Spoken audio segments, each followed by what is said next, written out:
गिनती अध्याय 11। इज़राइलियों का कुड़कुड़ाना और इसका दंड भोगना। फिर वे लोग बुड़बुड़ाने और यहोवा के सुनते बुरा कहने लगे। निदान यहोवा ने सुना और उसका कोप भड़क उठा और यहोवा की आग उनके मध्य में जल उठी और छावनी के एक किनारे से भस्म करने लगी। तब लोग मूसा के पास आकर चिल्लाए और मूसा ने यहोवा से प्रार्थना की।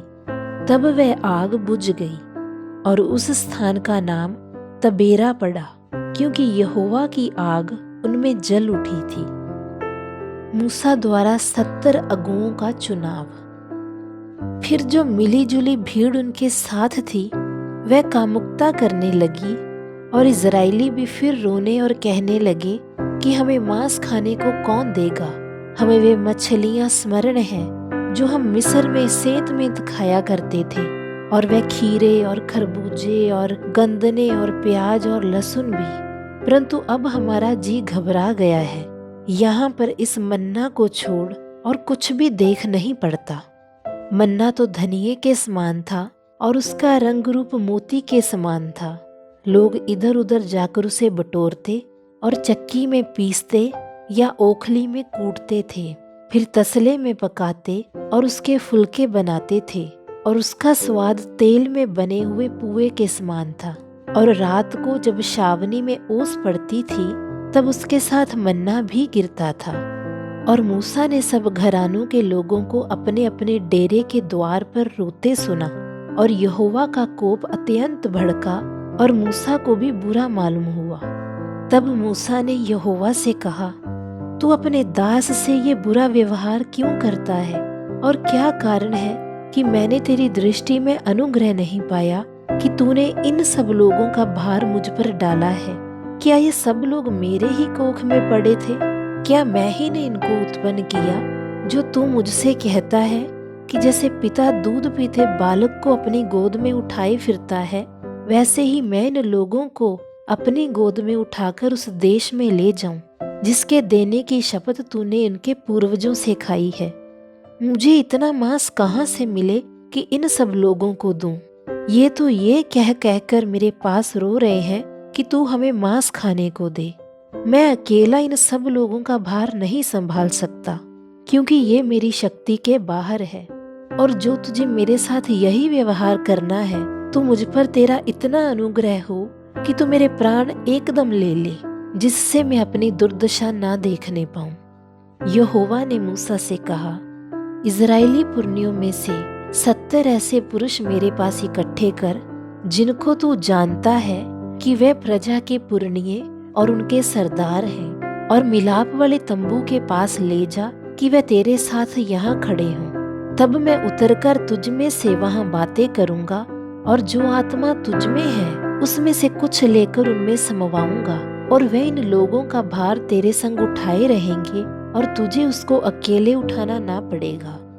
और लोगों से कह, कल के लिए अपने को पवित्र करो, तब तुम्हें मांस खाने को मिलेगा, क्योंकि तुम यहोवा के सुनते हुए ये कहकर रोए हो कि हमें मांस खाने को कौन देगा। हम मिस्र ही में भले थे, सो यहोवा तुमको मांस खाने को देगा और तुम खाना। फिर तुम 1 दिन या 2 या 5 या 10 या 20 दिन ही नहीं, परंतु महीने भर उसे खाते रहोगे, जब तक कि वह तुम्हारे नथनों से निकलने ना लगे और तुमको उससे घृणा ना हो जाए। क्योंकि तुम लोगों ने यहोवा को, जो तुम्हारे मध्य में है, तुच्छ जाना है, और उसके सामने ये कहकर रोए हो कि हम मिस्र से क्यों निकल आए। फिर मूसा ने कहा, जिन लोगों के बीच मैं हूँ उनमें से 6 लाख तो प्यादे ही हैं, और तूने कहा है कि मैं उन्हें इतना मांस दूंगा कि वह महीने भर उसे खाते ही रहेंगे। क्या वे सब भेड़ बकरी गाय बैल उनके लिए मारे जाएं कि उनको मांस मिले, या क्या समुद्र की सब मछलियां उनके लिए इकट्ठी की जाएं कि उनको मांस मिले? यहोवा ने मूसा से कहा, क्या यहोवा का हाथ छोटा हो गया है? अब तू देखेगा कि मेरा वचन जो मैंने तुझसे कहा है वह पूरा होता है कि नहीं। तब मूसा ने बाहर जाकर प्रजा के लोगों को यहोवा की बातें कह सुनाई, और उनके पुरनियों में से 70 पुरुष इकट्ठे करके तंबू के चारों ओर खड़े किए।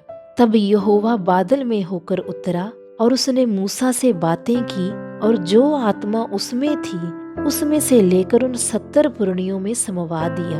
और जब वह आत्मा उनमें आई तब वह नबूवत करने लगे, परंतु फिर और कभी ना की। परंतु 2 पुरुष छावनी में रह गए थे, जिनमें से एक का नाम एल्दाद और दूसरे का नाम मेदाद था। उनमें भी आत्मा आई। ये भी उन्हीं में से थे जिनके नाम लिख लिए गए थे, पर तंबू के पास ना गए थे, और वे छावनी ही में नबूवत करने लगे। तब किसी जवान ने दौड़कर मूसा को बतलाया कि एल्दाद और मेदाद छावनी में नबूवत कर रहे हैं। तब नून का पुत्र यहोशू, जो मूसा का टहलुआ और उसके चुने हुए वीरों में से था, उसने मूसा से कहा, हे मेरे स्वामी मूसा, उनको रोक दे। मूसा ने उससे कहा, क्या तू मेरे कारण जलता है? भला होता कि यहोवा की सारी प्रजा के लोग नबी होते और यहोवा अपना आत्मा उन सबों में समवा देता। तब फिर मूसा इज़राइल के पुरनियों समेत छावनी में चला गया। यहोवा की ओर से बटेरे। तब यहोवा की ओर से एक बड़ी आंधी आई, और वह समुद्र से बटेरें उड़ाकर छावनी पर और उसके चारों ओर इतनी ले आई कि वे इधर उधर एक दिन के मार्ग तक भूमि पर 2 हाथ के लगभग ऊंचे तक छा गई। और लोग उठकर उस दिन भर और रात भर और दूसरे दिन भी दिन भर बटेरों को बटोरते रहे।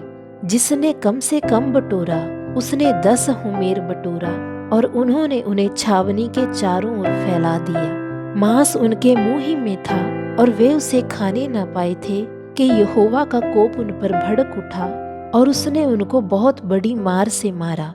और उस स्थान का नाम किरबुसतावा पड़ा, क्योंकि जिन लोगों ने कामुकता की थी उनको यहाँ मिट्टी दी गई। फिर इज़राइली किरबुसतावा से प्रस्थान करके हसेरोत में पहुंचे और वहीं रहे।